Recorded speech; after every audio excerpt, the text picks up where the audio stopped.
আসন্ন দুর্গাপুজোকে কেন্দ্র করে রাজধানীর বনেদি ক্লাব ছাত্রবন্ধু ক্লাব শনিবার খুঁটি পুজোর মধ্য দিয়ে সখীচরণ স্কুল প্রাঙ্গণে শারদোৎসবের সূচনা করেন ক্লাব কর্তৃপক্ষ।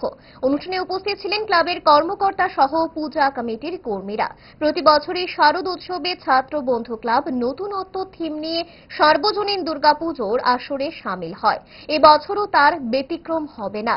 আকর্ষণীয় পুজোর থিম নিয়ে পুজো মণ্ডপ এবং প্রতিমা তৈরি করা হবে বলে জানালেন ক্লাবের সম্পাদক সুশান্ত কুমার সাহা।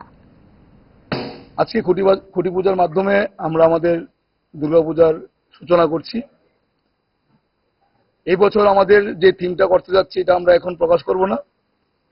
আমরা রাজ্যবাসীকে একটা বড় ধরনের চমক দিতে চলছি, যেটা আমরা আগামী কিছুদিনের মধ্যে সমস্ত সংবাদ মাধ্যম এবং বহিরাজ্যের শিল্পীদের নিয়ে একত্রে বসে আমরা আমাদের এই থিমটাকে প্রকাশ করব আপনাদের মাধ্যমে।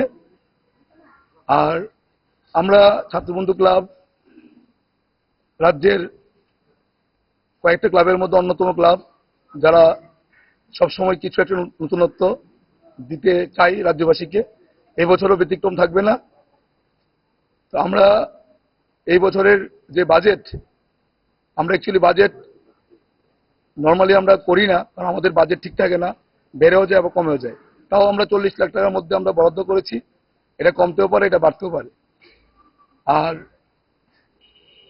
আমাদের এবার পুজোতে আমরা আমাদের রাজ্যের মুখ্যমন্ত্রীকে আহ্বান করব আমাদের পুজোটা উদ্বোধনী করার জন্য।